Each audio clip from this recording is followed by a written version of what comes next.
एक गांव में दो भाई रहते थे, लेकिन उन दोनों के स्वभाव में अंतर था। बड़ा भाई साधु सेवी और भगवान के भजन में रुचि रखने वाला था। दान पुण्य भी करता था, सरल हृदय वाला था। इसलिए कभी कभी नकली साधुओं से ठगा भी जाता था। छोटा भाई अच्छे स्वभाव का था, लेकिन व्यापारी मस्तिष्क का था। उसे साधु सेवा, भजन और दान के नाम पर ठगा जाना अच्छा नहीं लगता था, और वह यही समझता था कि ये सब ठगी के सिवा और कुछ नहीं है।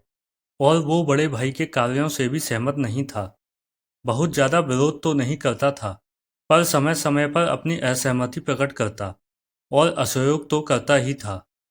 बड़े भाई को इस बात का दुख था कि उसका छोटा भाई मानव जीवन के वास्तविक लक्ष्य, भगवान की प्राप्ति के साधन में रुचि न रखकर दुनियादारी में ही पूरा लगा हुआ है। बड़े भाई की अच्छी नीयत थी, और वह अपने छोटे भाई को भगवान की ओर लगा देखना चाहता था। वह समय समय पर उसे नम्रता और युक्तियों से समझाता भी, दूसरे अच्छे लोगों से भी कहलवाता, उपदेश दिलवाता था, पर छोटे भाई पर कोई प्रभाव नहीं था। एक बार अपनी शिष्य मंडली सहित एक विरक्त महात्मा उनके शहर में आए। बड़ा भाई साधु सेवी तो था ही, वह महात्मा की सेवा में उन्हें एक दिन भोजन कराने की इच्छा से निमंत्रण देने पहुंचा। वहां बात ही बात में उसने अपने छोटे भाई की स्थिति बतलाई। महात्मा ने पता नहीं क्या विचार कर उससे कहा कि तुम एक काम करना, जिस दिन तुम्हारा छोटा भाई घर में रहे उस दिन हमें भोजन के लिए बुलाना, और हम लोगों को ले जाने और लौटाने के समय एक बाजा साथ रखना। तुम्हारा छोटा भाई जो करे उसे करने देना, शेष सारी व्यवस्था हम कर लेंगे। महात्मा की आज्ञानुसार व्यवस्था हो गई। बजते हुए बाजे के साथ महात्मा मंडली सहित आ रहे थे।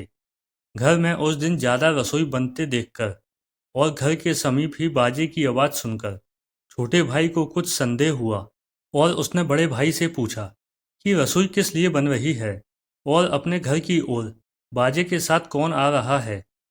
बड़े भाई ने कहा, एक पहुंचे हुए महात्मा अपनी शिष्य मंडली सहित यहाँ पधारे हैं, और उन्हें अपने यहाँ भोजन के लिए बाजे गाजे के साथ लाया जा रहा है। महात्मा भी पहुंचने वाले ही हैं। छोटे भाई को ये सब बातें बहुत बुरी लगीं। उसने कहा, आप ये सब चीज़ें करते हैं, मुझे तो अच्छी नहीं लगती। आप बड़े हैं, आप जो चाहें सो करें, किंतु मैं यह सब नहीं देख सकता। इसलिए मैं अपने कमरे के अंदर किवाड़ बंद कर बैठ जाता हूँ। आपके महात्मा जब खा पीकर चले जाएंगे, तब मैं बाहर निकलूंगा। इससे किसी प्रकार का कलह होने से बच जाएगा। यह कहकर उसने कमरे में जाकर अंदर से किवाड़ बंद कर लिए। महात्मा जी आए, और सारी बातों को जानकर उन्होंने उस कमरे के बाहर की सांकल लगा दी। भोजन संपन्न हुआ।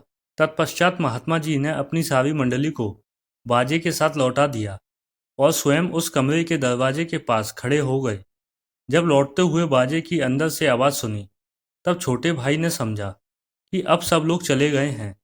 उसने अंदर की सांकल हटाकर किवाड़ खोलने चाहे, पर वे बाहर से बंद थे। उसने जोर लगाया, फिर बार बार पुकारकर कहा, बाहर किसने बंद कर दिया है, जल्दी खोलो।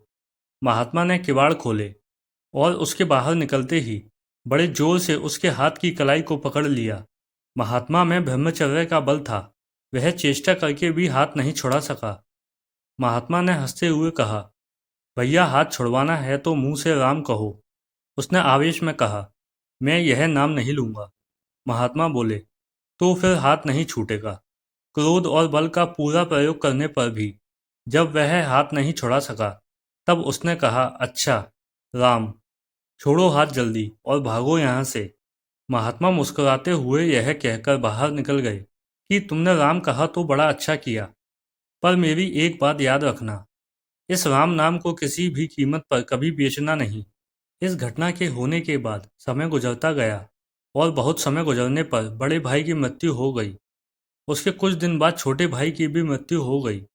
जाने अनजाने छोटे बड़े पाप करने पर पाप का फल तो भोगना ही पड़ता है।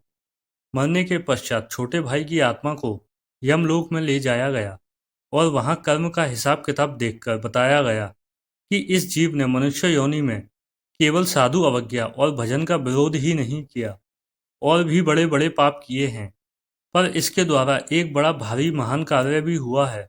इसके जीव से एक महात्मा के सम्मुख एक बार जबरदस्ती राम नाम का उच्चारण हुआ है।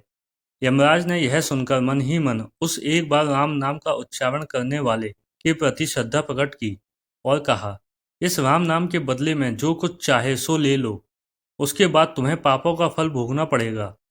उसको महात्मा की बात याद आ गई। उसने यमराज से कहा, मैं राम नाम को बेचना नहीं चाहता, पर इसका जो कुछ भी मूल्य होता हो वह आप मुझको दे दें। राम नाम का मूल्य आंकने में यमराज असमर्थ थे, तो उन्होंने कहा, देवराज इंद्र के पास चलकर उनसे पूछना है कि राम नाम का मूल्य क्या है। उस जीव ने कहा, मैं यों नहीं जाता, मेरे लिए एक पालकी मंगाई जाए और उसमें कहारों के साथ आप भी लगें।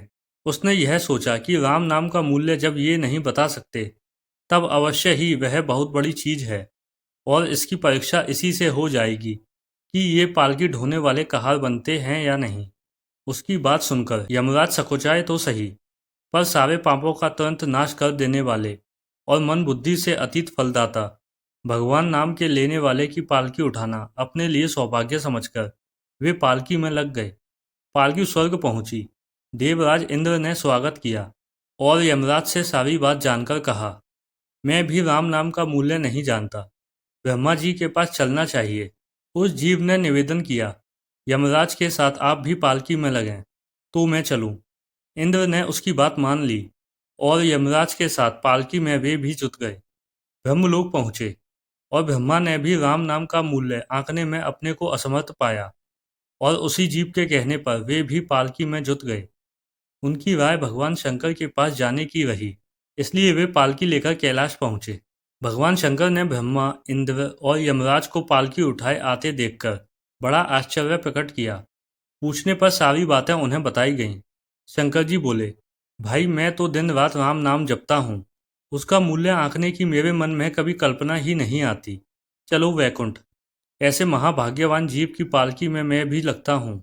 वैकुंठ में भगवान नारायण ही कुछ बता सकेंगे। अब पालकी में एक ओर यमराज और देवराज लगे हैं और दूसरी ओर ब्रह्मा और शंकर कहार बने लगे हैं। पालकी बैकुंठ पहुंची। चारों महान देवताओं को पालकी उठाए आते देखकर भगवान विष्णु हंस पड़े और पालकी वहां दिव्य भूमि पर रख दी गई। भगवान ने आदर पूर्वक सबको बैठाया। भगवान विष्णु ने कहा, आप लोग पालकी में बैठे हुए इस महाभाग जीवात्मा को उठाकर मेरी गोद में बैठा दीजिए। देवताओं ने वैसा ही किया।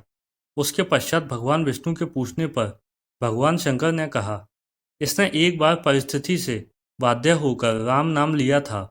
राम नाम का मूल्य इसने जानना चाहा, पर हम लोगों में से कोई भी राम नाम का मूल्य बताने में समर्थ नहीं था।